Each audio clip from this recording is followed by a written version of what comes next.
fellas, and a good morning to you all. I hope you're all feeling great, and I've got a smile on my face because, you know what?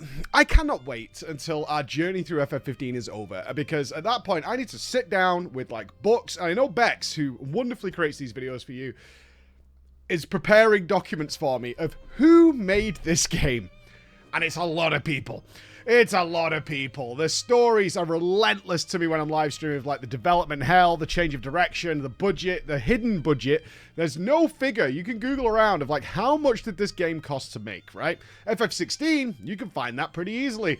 All the other games you can find pretty easily. This one though, yeah, all we know is they made their money back, which seems to flow anywhere between, I don't know, 10 million to 300 million, some ridiculous amount of things. But everything about this game is bizarre. It's so strange. It's so weird. Like, objectively looking at it and just being like, what is happening here? So, let's get started with the high points. And I mean that sincerely. I mean that sincerely. And a sadness that comes from this. Coming into my next play session, I was like, right, we've done the main story. Whatever. Now it's time for the DLCs that are remaining, because they're done after the game. Like, so we had Gladios and Promptos, which take place during the main story, and then we have Ignis and Ardyn that are... I think Ignis is during the story, but it contains spoilers that you should probably know after the story.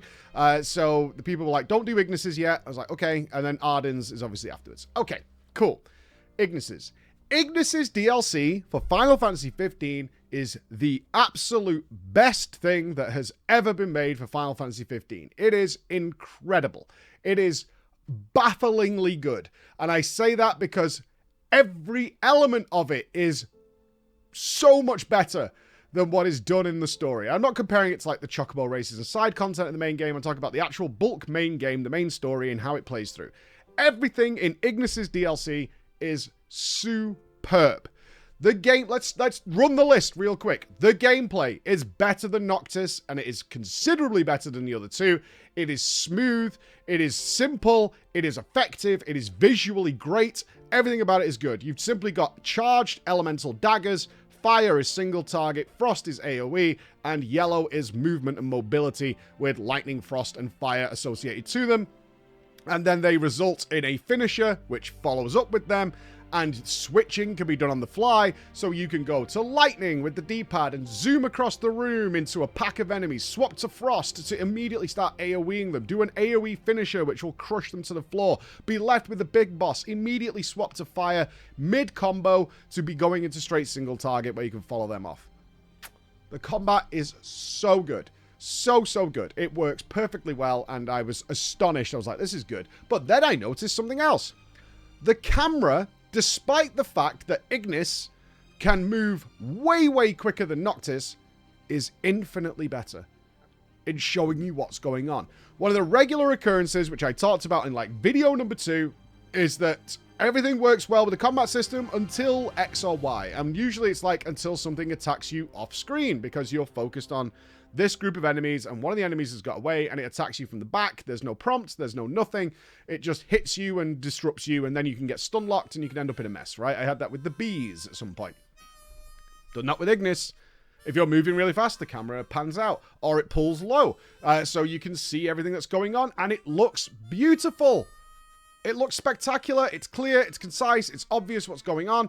And I barely got hit. I was like A+ing everything because like I can see what's happening. This is really bizarre, right? You tend to be able to accommodate for all these things and react to them when you can see what the hell is going on.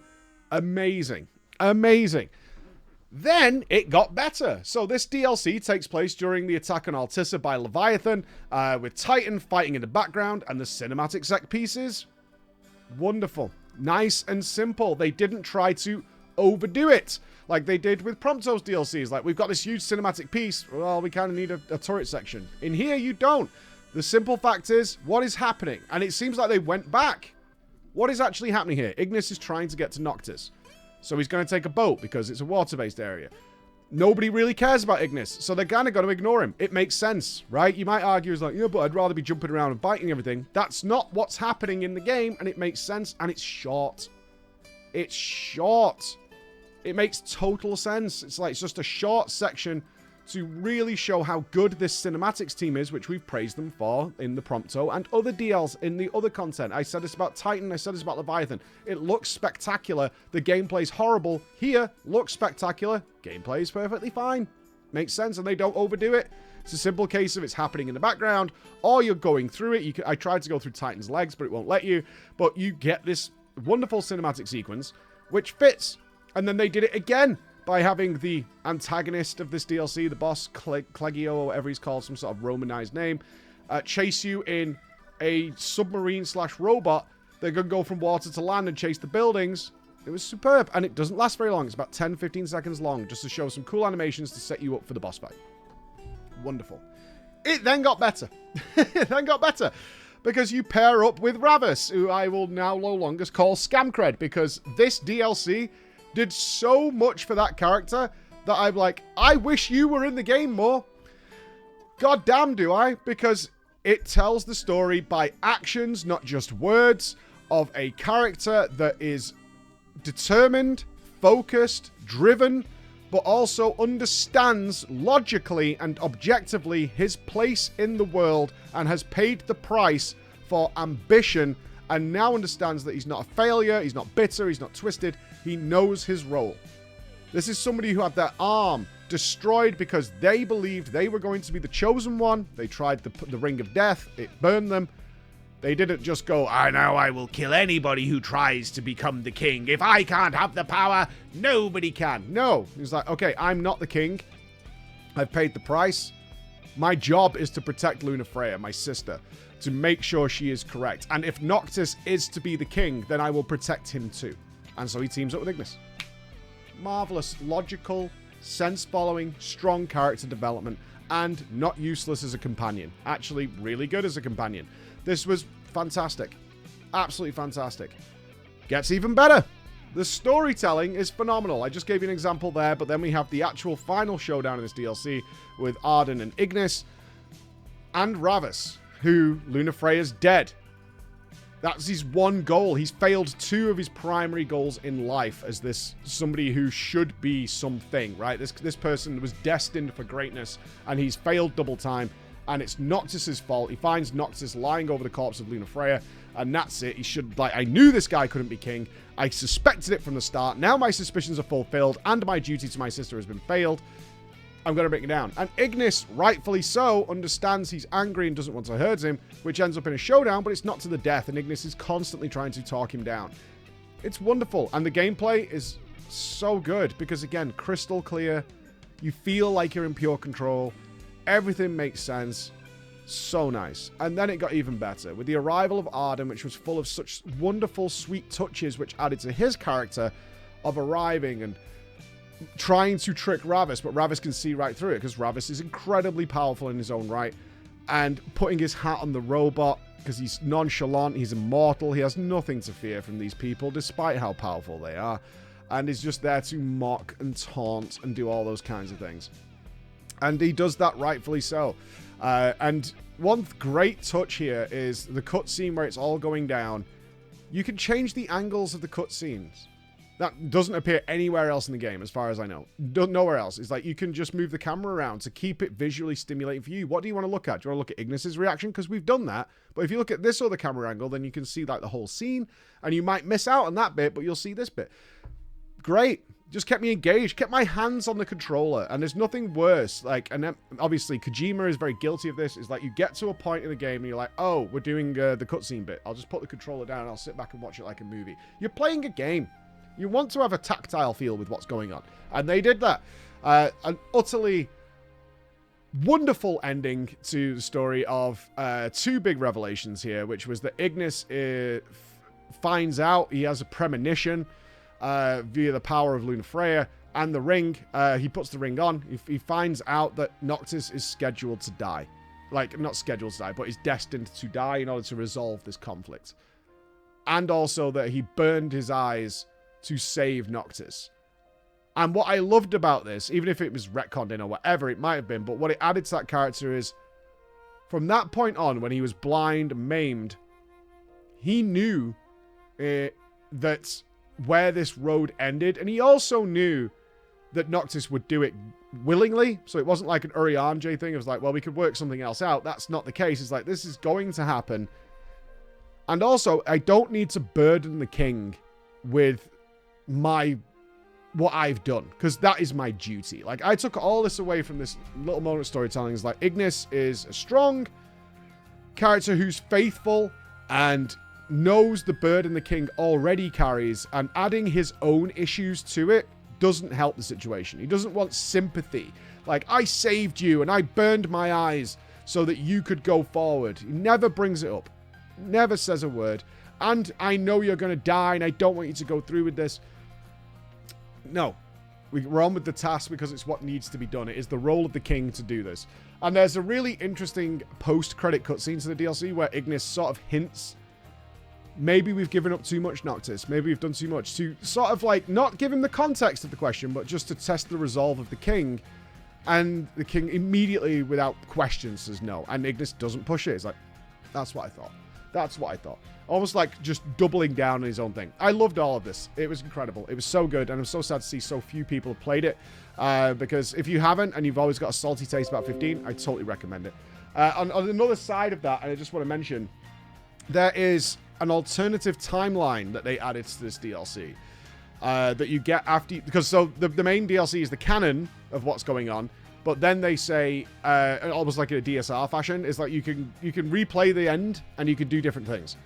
Because the way I interpreted this is during the final cutscene of the canon ending, a choice screen appears where you can have two choices. Where typically in the game you'd have 2 to 4 choices of dialogue you can choose. But there's only one. And I interpreted that as, this is just showing that there is no choice for Ignis here. There is only one choice, and it is to fight back. Like, Ignis would not bow down, right? He's not a coward, and he's not somebody who's going to give up on his king to save himself, and he goes for it. So that is the canon ending, and I think that's the interpretation you should walk away with, is that it's showing you in a gameplay way that you get to feel and press the button that Ignis has no choice. And I was like, this is fantastic. This is great game storytelling and not movie storytelling. This is fantastic. Then if you go back, once you finish it, it'll say, all right, there's an alternative ending here, where you get that choice screen again, and it will give you the other choice, because that wouldn't happen in the canon world, but in this world it can. Where it plays out of Ignis being the ones who sacrifice himself and defeat Ardyn by absorbing the power of the ring. He shouldn't be able to do that, but it's an alternative timeline, whatever it is, which ends up defeating Ardyn early. Yet still, the king needs to go in and destroy the darkness, but he ends up living a somewhat nice life afterwards. Yeah, I wasn't a fan of this too much. It was interesting. It was nice to play out an alternative timeline, but compared to the canon story, it wasn't quite there for me. But wonderful DLC. Then it was time for Ardyn, and off the back of this, I don't know what to expect, right? I've done the absolute worst DLC I've ever seen in Promptos, and now I've done one of the best I've ever seen in Ignis. Who knows what we're going to get out of this Ardyn one? I would say this was okay. A lot of people were very excited for the Ardyn DLC. Yeah, it was alright. Started off very slow with obviously the comparisons to Jesus are very, very, very on the nose. You know, he's literally crucified at the start. He's been locked away for 2,000 years. Shows the story of his wife and how his brother usurped the throne because there were two brothers. Only one can rise to the throne. It was supposed to be Ardyn. So his brother, like, imprisons him as for being a demon and turns propaganda against him and all that kind of stuff in order to rise to the throne himself and become the big king. And he becomes the founder of Lucis and all this kind of stuff. And they're celebrating Founders Day, all these kind of things. And Ardyn gets released, gets found by mad, crazy doctor who's responsible for everything from the Prompto DLC. I keep wanting to call him Balthiar, but it's Balthiar or something. I don't care. I really don't care about this guy. And has ultimate power. It gets taken to the big lab. They've got Ifrit there on ice, like Megatron from Transformers. There's a lot of museum and lore. Like, clearly, I think at this point the decision had been made. This is what it felt like to me. It's like, this is going to be the last DLC. They had more planned, apparently. I only found this out later. But it made sense why this was sort of all over the place, because they have a huge lore dump about the world and what's going on. And it's literally a museum being read to you, right? You click on the pedestals and it'll just read all this stuff to you. And Ardyn is understandably extremely strong. And this is going through with you getting to demonize Ifrit and gain some sort of control over Ifrit. He's now your partner in crime. And now you're going to the Founders' Day, which was long before the fall of Lucis, to do the first attempt, I guess, at the fall of Lucis, as Ardyn makes his way into the city. The troops are all stationed outside, and Ardyn's job is to infiltrate the city as he can, because he's a wizard spy type deal, and bring down the shield that is protecting Lucis. And so you wreak havoc. Ifrit walks the streets and blah, blah, blah. It then turns into a hat collecting DLC,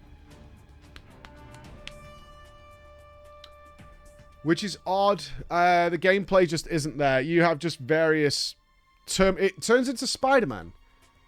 I'll have to check the dates after this as to whether Spider-Man was out, Spider-Man for the PS4, whether it was out then, and they were like, oh, that's cool, we should make that. We can do that, because they give him, like, they give him the ability to just leap from building to building, and move around the city, and there's little side quests all over the place, and blah, blah, blah. It's very odd. I did collect, as far as I was aware, every single hat. Because I was curious, like, they were giving bonuses and stuff, and the party hat was, like, a lot of... But essentially, you just collect money. It's very Ubisoft and Spider-Man, is that you clear an area of a Guardian, and they only have... It's weird, man, after the Ignis one. It's like the budget was just like, we're done, we just need to get this out, and that's it, we're done. Because they only have 2 enemies for, like, 7 towers, and they just rotate through, so it's like, there's a Guardian who's like a bruiser, and a Rogue who's like a fast character enemy. And you either fight one of them in the first ones, and then you fight 2 of them, then you fight 3 of them. And it's just the same 2 enemies over and over again. It's very cheaply done, and the gimmick is hats. So I was like, well, we'll check it out for the sake of completion. I did that, and yeah, got a lot of hats for Ardyn. Funny. Haha, it's a big hat. And then carried on with the story of what was going on, where you fight Regis, which was really cool, because none of this is mentioned anywhere else, is you do fight Regis, and then ultimately end up fighting your brother, the original king, in his... But it's unfortunately, again, this was a very reminiscent of the main story, final battles, where the boss fights are huge and gigantic, and just not fun, because they don't do anything. Like, they're just lumbering big, great monsters. It reminded me of the Ifrit fight in the main story. And sort of rounds out Ardyn as being a super bad guy. But the big takeaway from this is that your fate is predetermined. That's the reveal from Bahamut, is like, look, Bahamut, you speak to Bahamut, and Bahamut says, look, you want to die, but this needs to happen, and you are the one who is destined to spread darkness across the world. And Ardyn's like, why? I'm Jesus. He's like, because that's the way it's going to be. He's like, but I want to die. He said, and then Bahamut's like, if you spread darkness across the world, not only will you die by the hand of the chosen one, Noctis, but he will also kill you, and the bloodline, you will also kill him, and the bloodline will be dead. So it's a win-win for you of how you feel right now, is you will kill the Lucis bloodline, and you get to die. It's a win-win. And that is the way fate has determined it. It's the way it has to happen. And so that is what's going to happen, and you have no choice in the matter, really. It gives you a little bit of a choice, but this is what's going to happen. And Ardyn just goes, okay, and just becomes the Joker. My gut feeling on this, before I do any research, is that they decided that they weren't doing any more DLCs, and the story had a mixed, if not negative, response. And so they got a couple of writers in to sort of finish it off. And I know there's like an anime and a novel that came out of this to try and probably fix this convoluted story. So for me, it's either one of 2 situations has occurred here.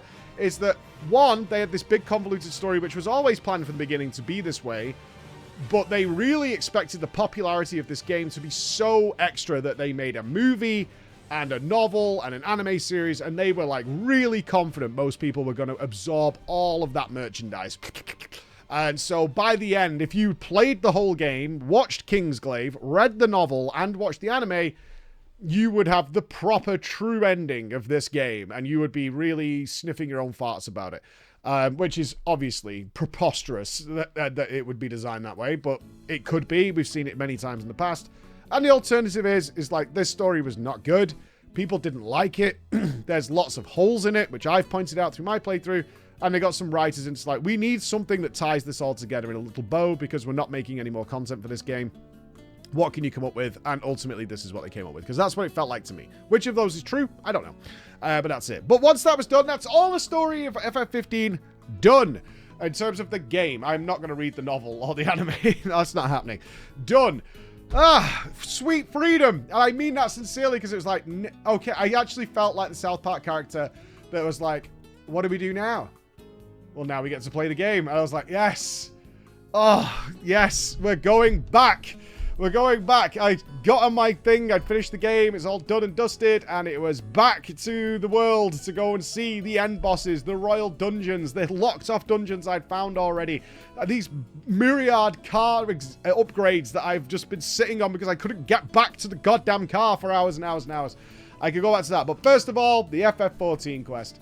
Oh, we've been waiting for this for so long. It was so exciting. We're all gathered around. We're going to do the FF14 quest. This is so cool. And off we went. And it did not disappoint. It did not disappoint. I almost don't want to talk about it, but if you're here, you obviously want to know. You're obviously, we're hunting down Makote because she's got stories of something summoning a primal. So you go into the compound. I am smiling from ear to ear because it was so good. They instantly started playing all the FF14 music. You meet up the Makote, they're asking questions, they're bouncing around it, and then it gave you a classic FF14 telescope quest. I thought this was clever. I was like, okay, we're doing the telescope quest, which is full of Easter eggs. They're just Easter eggs everywhere. There's an Allagan teleporter, and it's like Allagans, right? They really played into what the crowd reaction would be. It's always the Allagans. The Ixal are there. They're summoning Garuda. There's big fat chocobos roaming around. There's statues to Garuda and all this kind of stuff around. There's just constant little Easter eggs all over the place from FF14. The music is playing the Praetorium music. So we're like, oh god, it's Praetorium. Nightmare. And then you get to wander around. They've got all the Allagan nodes and stuff wandering around that you have to beat up. And she's a scholar, and it was so good because they really played into the memes. She joins the party and she's like, I'll heal you.